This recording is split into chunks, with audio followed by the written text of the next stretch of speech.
Hello, everyone. This is Tom Fox. I'm the Compliance Evangelist, and I'd like to welcome you to episode 138 of This Week in FCPA for the week ending January 18th, 2019, the Burger King's at the White House edition. As Trump serves Burger King patties to our national champion Clemson Tigers, the Pats, Chiefs, Saints, and Rams roll into the NFL's version of the Final Four. Will the new guard arise, or will the last stand of the old guard hold? Jay Rosen and I are back in the saddle for some of this week's top compliance and ethics stories. But first, a word from our sponsor, Affiliated Monitors.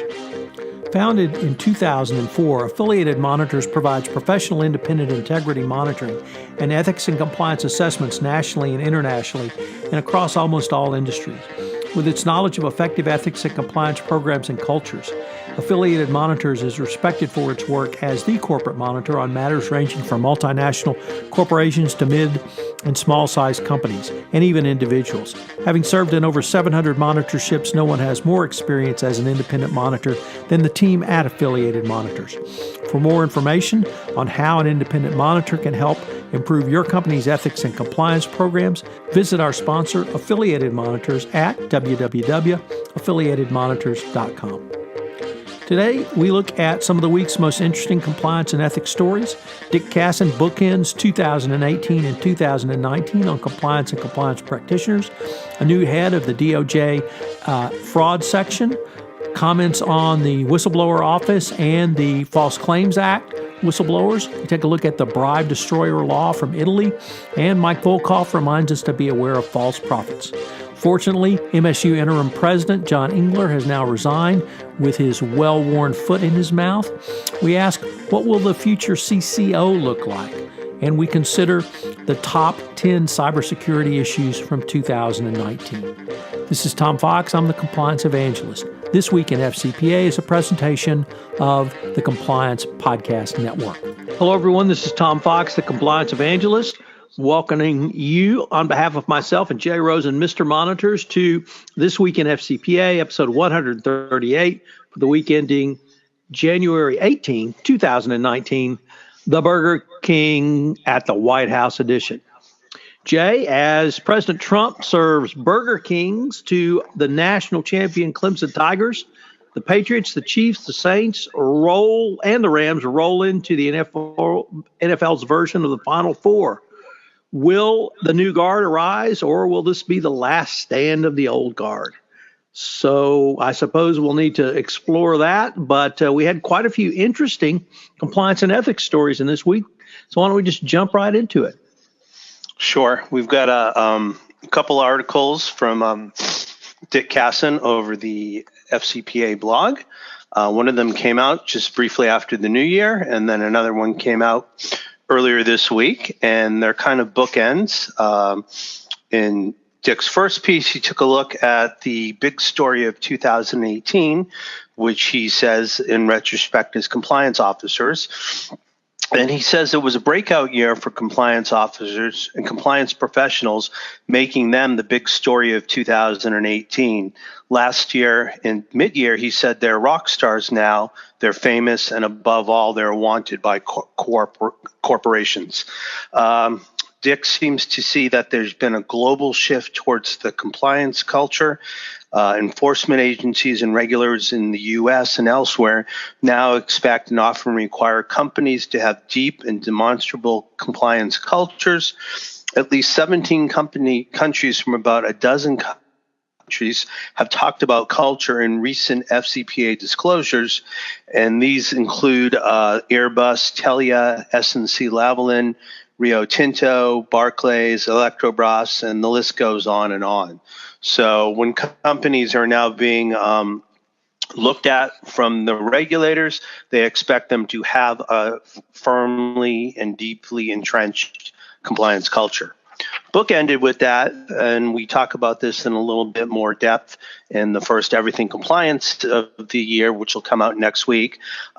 Dick says the big story for 2019 is going to be enhanced due diligence with artificial intelligence.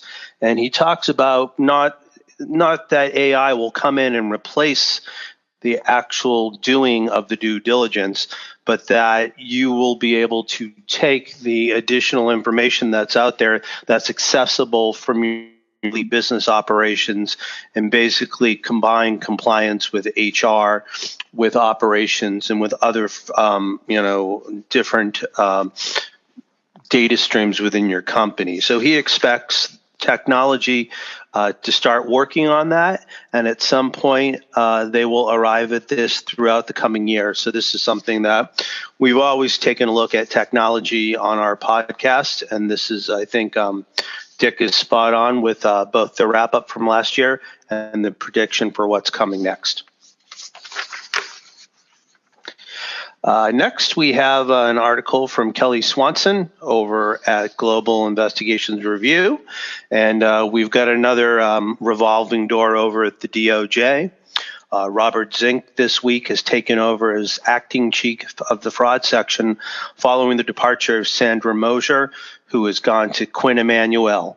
Before the promotion, Zink had served as an acting principal deputy under Mosier, and he began his career as an associate at Covington and Burling.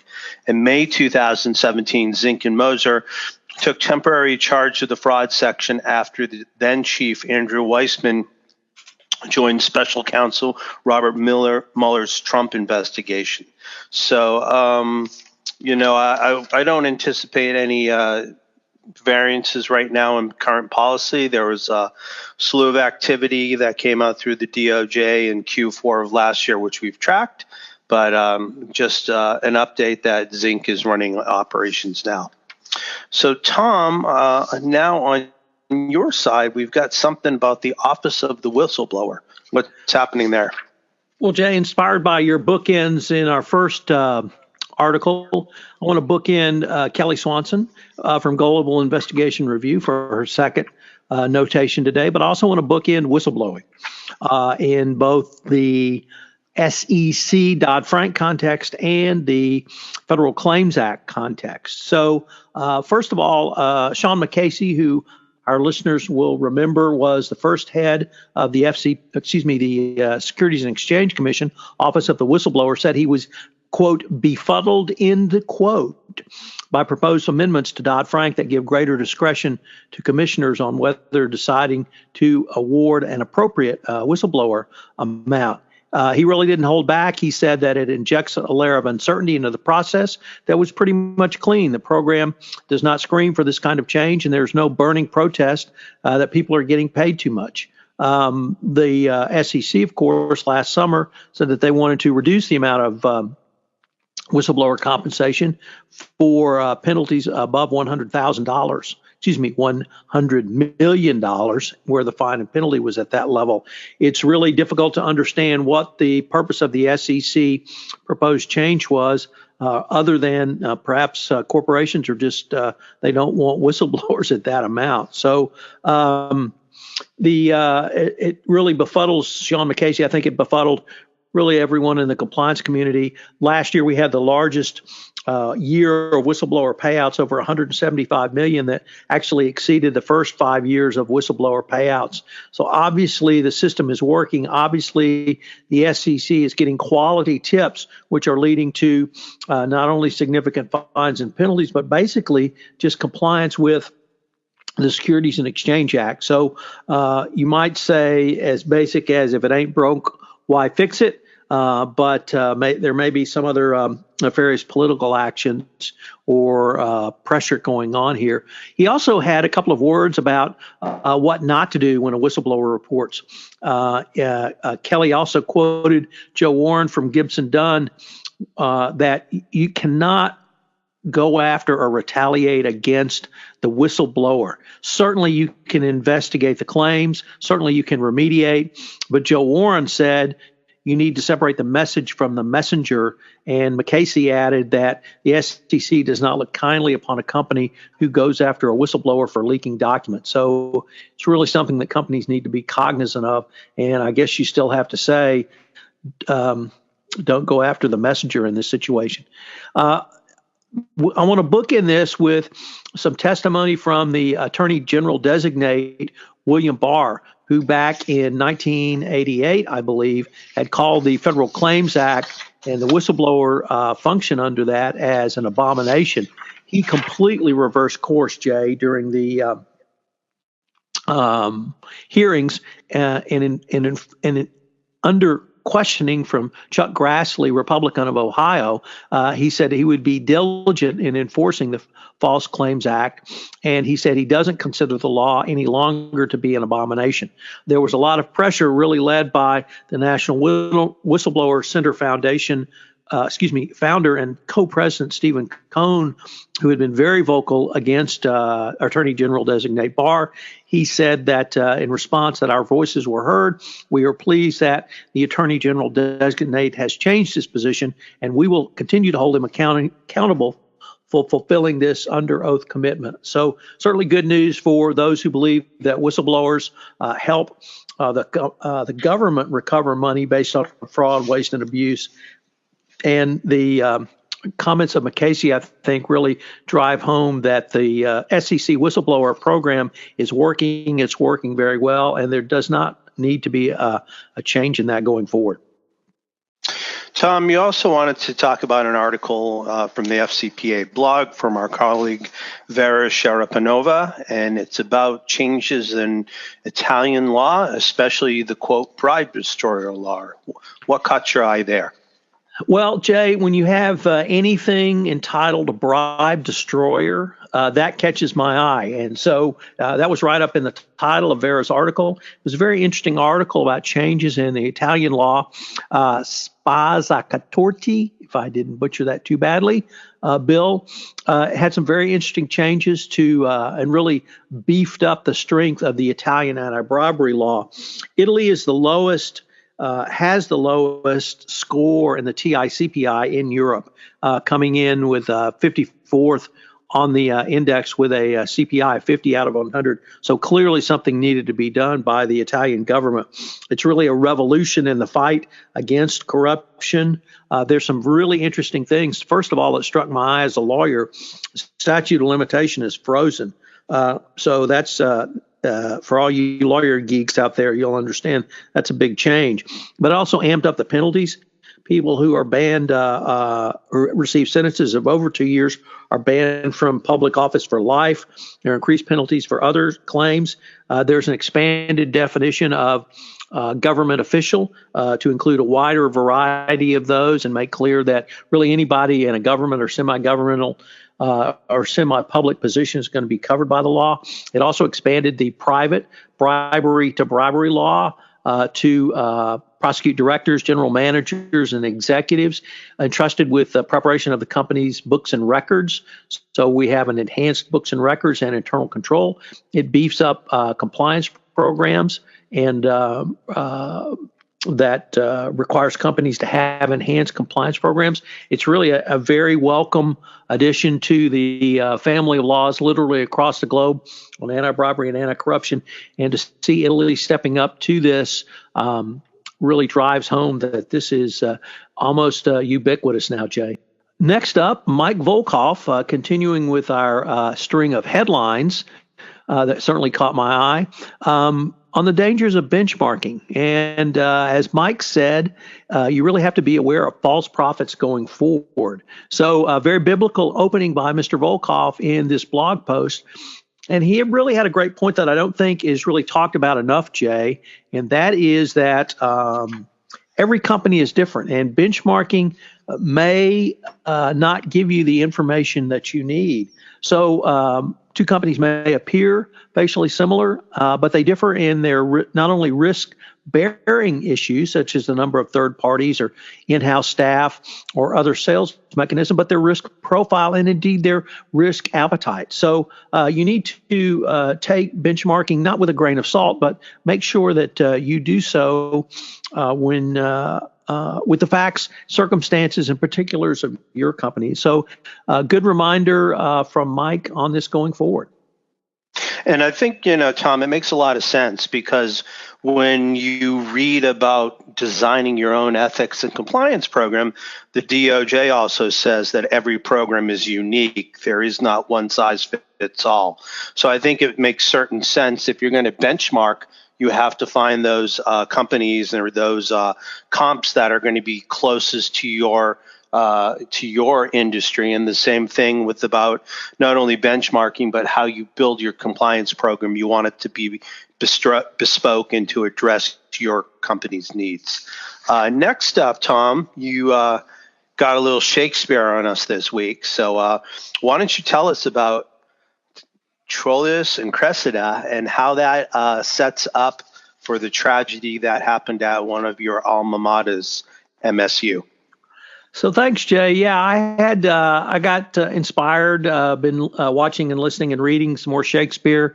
So I wanted to have a mini Shakespeare week, and I looked at the problem plays. And problem plays are generally those which have some comedic elements, but they have some tragic elements as well. And in Troilus and Cressida, we certainly had both of these elements. And when you read them and or watch them, sometimes, or at least for me, the tragedy overwhelmed the comedic elements. And that really was the theme I wanted to use about this week at Michigan State University. And now, thank God, former interim president John Engler. Engler had given a interview to the Detroit News earlier, I guess last week, where he said that some of the rape victims of Larry Nassar, the disgraced former gym leader that worked at Michigan State, were actually enjoying the spotlight on this. And I don't really think you can really say much worse, although Engler, it wasn't the first time he put his foot in his mouth. And the best quote I can, or best thing I can say to you that I found is a quote from Nancy Hogshead. And for those who remember their Olympic history, she was a U.S. swimmer back in the 80s, and she runs an organization called Champion Women, which advocates for women and girls in sports. And she said, quote, "Right, women get raped for attention, just another way victims are discounted." And I think she hit it spot on the head. The outcry was immediate when these remarks were published, and there was literally within 48 hours, there's going to be a vote by the MSU trustees on whether or not to remove Engler. And in that interim period, he resigned. So all I can say is thank God he left. The things he said during this period were just horrific, Jay. He said not only that these women were enjoying the spotlight, but he accused them of getting kickbacks from attorneys for manipulating other women who had been sexually assaulted by Nassar. He, I think, really denigrated Michigan State's efforts to put forward a culture of compliance by removing the chief compliance officer from a university division head and putting it under the audit function. So really, as a Michigan State grad, I thought his conduct was just horrific, and I was glad, frankly, that he's gone now. Well, good riddance, and hopefully better things to come from Spartan Nation. Next up, we have another article that we're referencing from the FCPA blog. This is from KPMG's Annabelle Rioch and Tom Barrett, and they want to take a look at what an effective compliance officer in 2019 looks like. So, these are basically some attributes that they think an effective ethics and compliance leader should have. They should have reactivity and proactivity. So they have the ability to anticipate or self-initiate projects and also be change-oriented and be able to effectively respond. They should have innovation and rationality. They should be resourceful and innovative, or logical, rational, and structured. And they should really be able to leverage their emotional intelligence and subject matter expertise. And this would be to be more people-focused or technically minded. Basically, they thought that the best compliance officer is the archetypal people person, charismatic, empathetic, and collaborative. They will be technically minded. They will have the knowledge to experience and address a variety of compliance issues. And finally, they are methodical, rational, and results driven.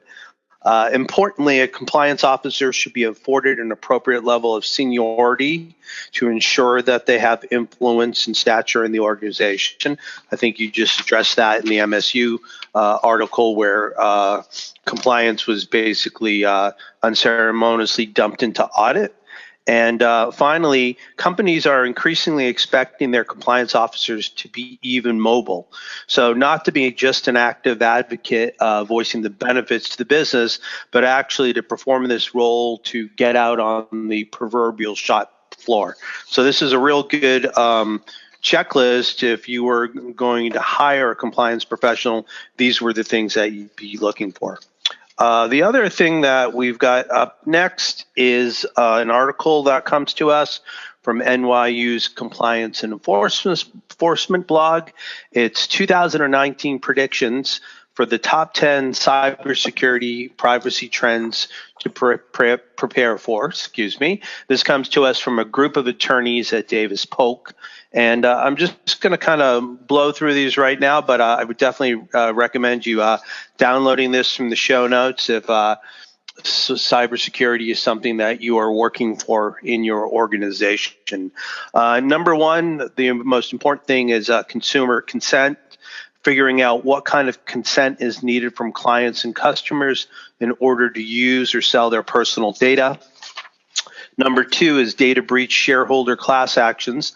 The number of these actions in security cases arising out of data breaches and all of them rose dramatically in 2018, and they predict will continue to rise in 2019. Number three is expanding notions of harm.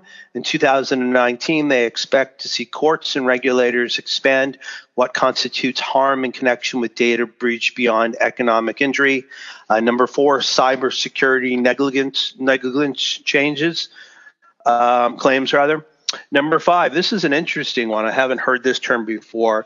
Targeted cyber attacks will increase. I've heard that, but there's a new term, Tom, and I don't know if you've heard of it, called vishing, which is voice phishing, and you have the fraudster calling into the HR department, pretending to be an employee and phishing for information that you can use to get back into the system and even get more sensitive data. The last five are vendor risk management, regulation of the Internet of Things, serious federal privacy and data security legislation, New York Department of Financial Services enforcement to increase, and finally, the SEC cyber enforcement goes beyond disclosure issues. So in short, they expect the SEC to bring cyber-related enforcement actions in 2009, both for disclosure issues and for companies that fail to have reasonable policies and procedures. So this, again, is really going to come into play with personal information, with privacy trends, and I think it's a great list of things to look at what you need to build for in the coming year. Tom, you have a very interesting 5-part series that you did with John Gill, who's the VP of Education at the Association of Certified Fraud Examiners. Can you give us a little preview on that? Yeah, that was a series that went up this week. It was a lot of fun. John Gill's incredibly knowledgeable. He's actually interviewed these people around their fraud. We had a 5-part where we explored various reasons and how frauds were perpetrated. Check out the series. We have one on Nathan Mueller, one on Mark Whitaker, Andrea Baxendale, James Brandolino, and Joseph Gromasick. That's up this week. If I could maybe go into a little bit of preview of next week, Jay, I'm going to have a 5-part series with Eric Feldman and Vin DiCiani on from Affiliated Monitors on the DOJ's guidance that they released last year. And I don't mean there's a new document, but they articulated several different topics, compliance-related topics over the year. And we go into a deep dive on what they mean, how you can use them, both internally and externally, and the use of a third-party monitor in that process. So for our listeners, check that out. It's going to be a great series as well. Jay, I don't know if you will be in Houston on Thursday the 24th, but if you are, you're certainly welcome to join me as my guest at the Greater Houston Business and Ethics Roundtable. We're going to have Control Risk is going to present on their 2018 heat map. It's a really interesting presentation. The heat map, of course, is a great tool for the compliance practitioner. If you are listening to this podcast and you're in Houston and you're not a Gerber member, if you want to attend, please give me a shout, and I will see that you could come join as my guest. It's going to be a great way for Gerber to start the year off. Now that we've gotten through the compliance stories, Jay, can we get to some sports questions? Let's do it. Is it? It's old school versus new school. Old school is Tom Brady and Drew Brees, and new school is Patrick Mahomes. And who's my quarterback for the LA Rams? Jared Goff, right? Jared Goff, yes. Yeah. So what do you think? Is it the changing of the guards, or are the old guys going to make one last stand? So this is a really interesting weekend, and we have kind of the same queries with certainly the coachings on the NFC side. So I don't really think we're going to see a difference in style because I think all four teams play similarly. I do think Patrick Mahomes has a different level of athleticism. 23-year-old Patrick Mahomes vis-a-vis 41-year-old Tom Brady. 61-year-old Todd Brady? Tom Brady is married to Giselle Bunch. Tom Brady, yeah, that one. I think Mahomes really brings something that Brady no longer has in his repertoire, but what Brady has is the best coach in pro football. And Belichick, I think, will come up with a scheme to contain Mahomes, whether or not New England has the overall talent to beat Kansas City. Actually, I think the worse the weather is, the better it will be for New England, because Kansas City is one of the most difficult places to play. It's the loudest. And if it's bitterly cold, 0 below, something like that, everybody's going to be so bundled up they can't really kind of let loose like they would when it's a little bit warmer. Just think of clapping with gloves on and how much noise that makes. So, and the colder it is, the more it will become a kind of a slug it out, short passing, dinks and dunks, and running game. And if it's a high wind, that I think will affect Mahomes' ability to throw the ball downfield. Brady really doesn't throw it downfield too much anymore. I hate to put weather on as a reason. I would love to see Tom Brady go back to the Super Bowl, but I'm afraid that Kansas City may overall have the better team in this situation. What are your thoughts? Yeah, I agree with you. That they definitely, get the home field advantage. They are the younger, the more dynamic team. I think the saving grace that will hopefully make it competitive is, Belichick always tries to take away your number one weapon. So if they take away Mahomes, they're going to force KC to either beat them on the ground in the air. And if you're saying it's as cold as it's going to be hard to throw that ball. And New England has done a very good job of having a three-headed monster there at the running back position. They've got Sony Michel, they got Rex Burkhead, and they also have James White, who's been the hero for them before in the Super Bowl. So, Belichick has the know-how. He's had the time to prepare for this team, and we've played them before. So I don't expect a blowout. I expect it to be close, but I could be seeing that Kansas City advances. On the NFC side, we're going to be playing in a dome, so weather is not going to be the issue. You've got somebody else who's coming off the Parcells coaching tree, which is Sean Payton. New Orleans has just a very talented offensive team. They can beat you in the air. They can beat you on the ground. And I think what this is going to come down to is what will Wade Phillips' defense look like, and can they keep Can they keep competitive with the Saints in terms of scoring? And I could actually see the Rams seeking one out here. I guess that's part of me being a Southern California homer as well. What do you think about the NFC side of the tilt?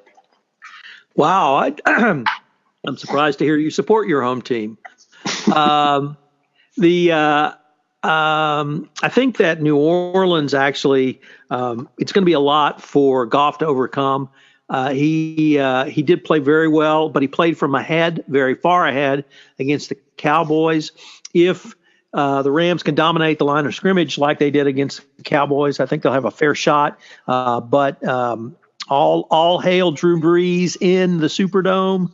Those Hoodatters will be going crazy.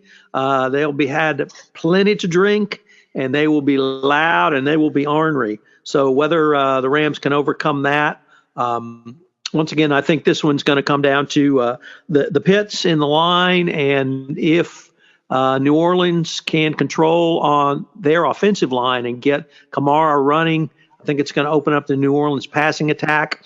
And if that gets going, I think it's going to be difficult for Goff to really match Drew Brees strike for strike, touchdown for touchdown.